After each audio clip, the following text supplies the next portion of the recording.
अयोध्या पहुंचे असदुद्दीन ओवैसी ने सपा, बसपा, कांग्रेस व भाजपा पर जमकर निशाना साधा। उन्होंने कहा कि आने वाले चुनाव में पार्टी चुनाव लड़ने जा रही है, लेकिन ये 2017 वाली मजलिस नहीं है। अब हमारा संगठन मजबूत है। हमारी पहली कोशिश है कि यूपी जो बड़ा प्रदेश है, यहाँ से हमारे मुस्लिम लीडरशिप की शुरुआत हो। आज यूपी में मुसलमान लाचार है। यूपी में सबको हिस्सा मिला, लेकिन यूपी के मुसलमानों को उनका हिस्सा नहीं मिला। सेकुलरिज्म के नाम पर मुसलमान ठगे गए हैं। या गोरखपुर में वो तकरीर करते तो हो सकता कि महाराज उन पर केस विड्रॉ कर लेते, क्योंकि उत्तर प्रदेश के मुख्यमंत्री ने अपने आप पे से केस विड्रॉ कर लिया और बीजेपी के 70 से ज्यादा मुकदमे वापिस ले लिए मुजफ्फरनगर के कांड। तो मेरे अजीज दोस्तों और बुजुर्गों,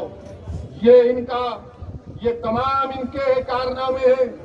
मेरी आपसे गुजारिश है कि आपको डराया जा रहा है, इनको बताना पड़ेगा कि ये लोग बात करते हिंदू और मुसलमान के इत्तेहाद की, मोहब्बत की, यकीनन वो पैदा होना चाहिए। और कैसे पैदा होगा? अशफाकुल्लाह और राम प्रसाद बिस्मिल की दोस्ती कैसी थी? राम प्रसाद बिस्मिल अशफाकुल्लाह एक मंदिर के पास बैठे थे शाम के वक्त।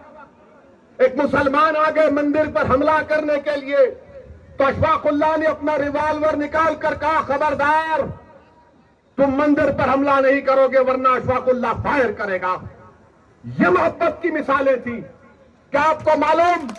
नहीं, सुनिए, मैं थाली बजाने के लिए या आपसे दाद हासिल करने के लिए यहां पर नहीं आया हूं। मैं तुम्हारी थालियों का मोहताज ना कभी था ना कभी रहूंगा। मैं किसी का मोहताज हूं तो अल्लाह का मोहताज हूं। मैं तुमको आपको बताने आया हूं कि अपने दिलों में इनकलाब पैदा करो, अपने दिलों में तब्दीली पैदा करो। अगर जिंदा हो तो जिंदा कौम की मिसाल बनो। अगर जिंदा हो तो हरकत करो। अगर जिंदा हो तो अपनी पार्टी का वोट दो। अगर जिंदा हो तो तोड़ दो ये तमाम गुलामी की कैदियों की जंजीरों को, जो 60 साल से तुमको डरा कर तुम्हारा वोट हासिल करके हमको बर्बादी के दहाने पर लाकर खड़ा कर। मेरे अजीज दोस्तों और प्राइमरी हेल्थ केयर सेंटर है, 5 कम्युनिटी हेल्थ सेंटर है, कोई सब डिविजनल हॉस्पिटल नहीं है, 4 डिस्ट्रिक्ट हॉस्पिटल है। तो योगी आदित्यनाथ की सरकार बनने के बाद कितने आपने खोले बताओ? कितने आपने खोले बताओ? जब आप जवाब दे रहे हैं तो सच्चाई पर मुबन्नी होगा। आपको मालूम कि रुदौली में ये जिला अयोध्या का है, यहां पर कितने बच्चे 5 साल की कम उम्र के, जब 5 साल के होते हैं तो स्टंटेड कितने होते हैं, कमजोर कितने होते हैं? 50%। बाबा से जाकर पूछिए, महाराज से, तो बोलेंगे ये फिरका परस्ती की बात कर रहा हो। ऐसी मैं चैलेंज से कह रहा हूं कि 50% 5 साल के कम उम्र के बच्चे स्टंटेड हैं अयोध्या डिस्ट्रिक्ट में। कौन सी हुक्मरानी बीजेपी उत्तर प्रदेश में कर रही है? और फिर वेस्टेड बच्चे 19%, अंडरवेट यानी जो उम्र में वजन उनका होना चाहिए कितने मालूम आपको? 45%। मैं जो कुछ कह रहा हूं, अगर मेरी बहन, मेरी मां मेरी बात को सुन रही है तो कहेगी कि हाँ, ये बात सच है कि जिस बेटी को मैंने 9 महीने अपने पेट में रखकर पैदा किया, आज वो स्टंटेड भी है और उसका वेट भी कम है।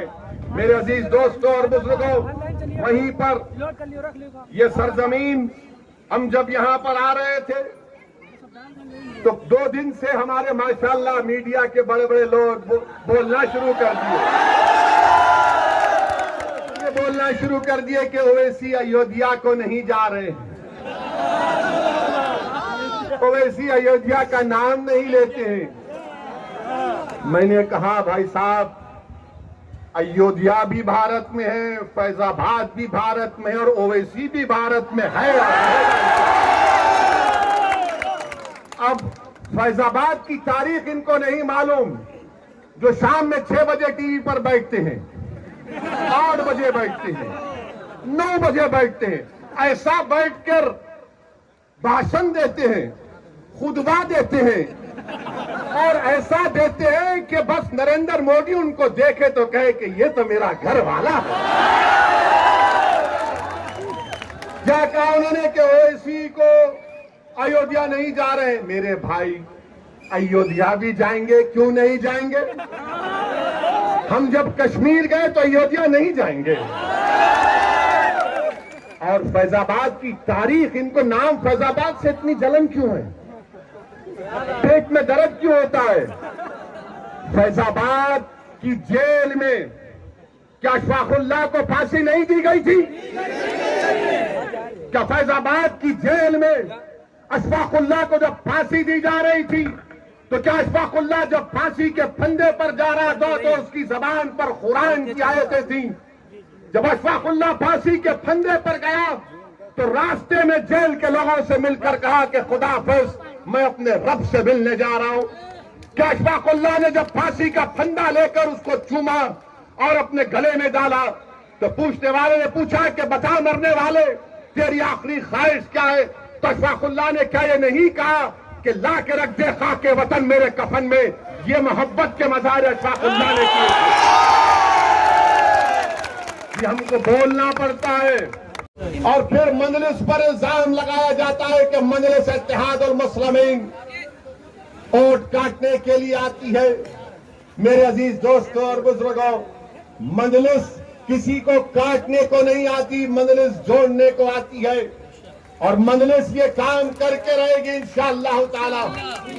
मेरे अजीज दोस्तों और बुजुर्गों, अभी हमको यहाँ के जिम्मेदारों ने बताया कि जो ओवरब्रिज है रुदौली का,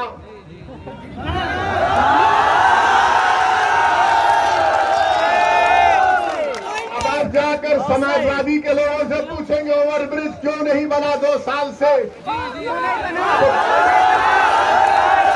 नहीं बना। और जो मुख्यमंत्री बाबा हैं,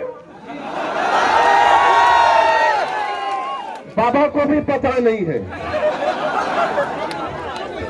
बाबा को बोलेंगे ओवरब्रिज तो बाबा बोलेंगे नाम बदल दो। यानी हमारा हाल ऐसा हो गया है।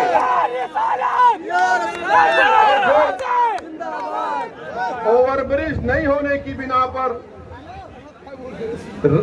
हाईवे पे आने के लिए लंबा सफर 10 किलोमीटर का करना पड़ता है।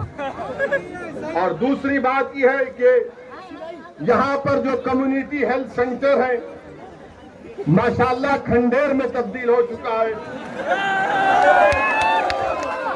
मेरे अजीज दोस्तों और बुजुर्गों, पाइपलाइन के लिए रोड खोद दी गई है मगर ये विकास हो रहा है बाबा के दौर में। बाबा के पास एक ही फार्मूला है, जाके बाबा को बोलिए सर वो नाम बदल दो, काम हो जाएगा। फिरोजाबाद में 50 बच्चे डेंगू से मर गए। 50 बच्चे। क्या नाम बदलने से बच्चे मरना बंद हो जाएंगे? मेरे अजीज दोस्तों और बुजुर्गों, फिर ये आपके रुदौली में मेरे पास रिकॉर्ड है, ये अखिलेश भी नहीं बोल सकते, ना कांग्रेस ना बसपा के लोग बोल सकते हैं। वो सिर्फ आपको बोलेंगे वोट डालो, वोट डालो, हमको वोट डालो, मगर हासिल क्या हुआ बताइए? कि उत्तर प्रदेश में माइनॉरिटीज के लिए, जिसमें मुसलमान भी शामिल हैं, 2019-20 में मोदी सरकार ने बाबा की सरकार को 116 करोड़ रुपए दिए कि मुसलमानों के उन गांवों में जहां पर 25% माइनॉरिटी रहते, काम कराओ, स्कूल बनाओ, अस्पताल बनाओ। 116 करोड़ दिए गए और जिसमें से बाबा की सरकार ने, महाराज ने सिर्फ 16 करोड़ खर्चा किए। और महाराज बोलते, मोदी बोलते सबका साथ, सबका विकास, सबका विश्वास। 116 करोड़ में सिर्फ 16 करोड़ खर्चा किए गए। दूसरी बात कि रुदौली तहसील में क्या कोई हायर सेकेंडरी स्कूल है? गवर्नमेंट का है। क्यों नहीं है? क्या हमको हमारे बच्चों को स्कूल में पढ़ाने का शौक नहीं है? क्या आप अपने बच्चों को तालीम दिलाना नहीं चाहते? क्या अपने बेटियों को पढ़ाना नहीं चाहते? तो ये लोग बोलेंगे नहीं, मुसलमान बच्ची को नहीं पढ़ाना चाहता। अरे दिमाग तेरा खराब है, हम पढ़ाना चाहते, काबिल बनाना चाहते, ताकतवर बनाना चाहते अपनी बेटियों को।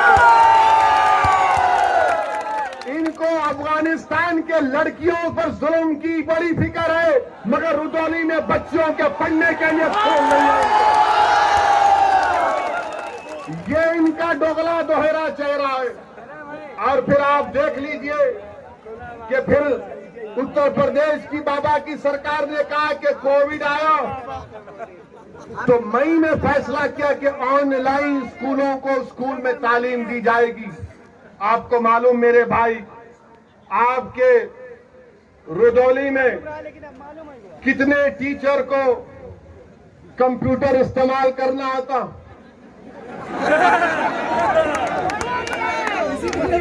कितनों को आता है?